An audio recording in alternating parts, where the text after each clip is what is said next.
দেখো তো কি হয়েছে, হাসে বন্ধু হয়েছে, হ্যাঁ হাসে বন্ধু হয়েছে। ওদেরকে জিগাও যে হুজুর বলতেছে ওরা কি সমস্যা ওদের। দেখো তোমার পিছনে একটা বাসা আছে না, মেয়ের নাম হলো দোয়েল, হিন্দু মেয়ে। ওর সমস্যা ছিল অনেক বছর ধরে। তো মেয়েটা ঘাড় নিচে নামে উপরে উঠতে পারে না জিনের কারণে, দাদুর সমস্যা, জিনের সমস্যার কারণে কথা বলতে পারতো না, মারা যেতে চাইতো। আল্লাহর রহমতে চিকিৎসা করছি, ভালো হয়ে গেছে। রোগী সুস্থ না, দেখো তো একটু। মেয়ের নাম দোয়েল, রোগী সুস্থ এখন। জিন কয়টা বন্দি আছে এখনো বর্তমান, দেখো তো 5টা বন্দি।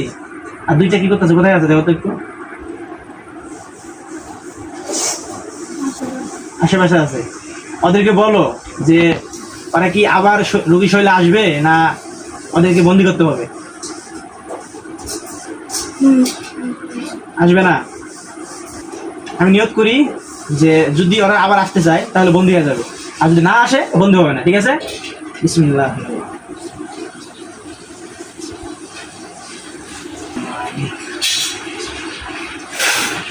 দেখো তো কি হয়েছে, হাসে বন্ধু হয়েছে, হ্যাঁ হাসে বন্ধু হয়েছে। ওদেরকে জিগাও যে হুজুর বলতেছে ওরা কি সমস্যা ওদের, কি বলে।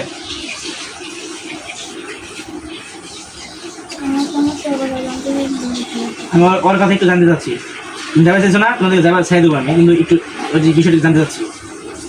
ওদেরকে জিগাও যে কি সমস্যার কারণে আশেপাশে থাকে।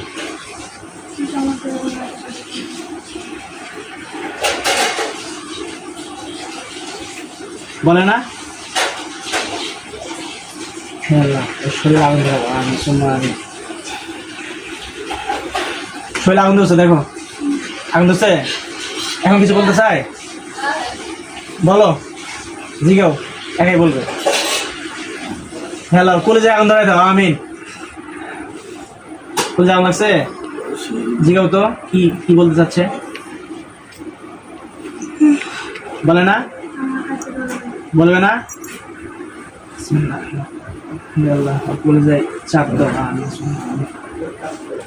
কলেজে চাপ দিছে, দেখো কলেজে চাপ দিছি। আল্লাহ 1000 গুণ চাপ বাড়িয়ে দাও, আমি চাপ দিছি। বলো, বলবে কিনা, বলো বলো, চলো চলো। কি বলে, বলবে না। হে আল্লাহ, এই জালিম জিনদেরকে তুমি যতদিন আটকে রাখবা, তার মানে যতদিন ভালো না হবে ততদিন ওদেরকে আটকে রাখো। কোরআনের শক্তিতে ওদেরকে আটকে রাখো। বিসমিল্লাহি আল্লাহ।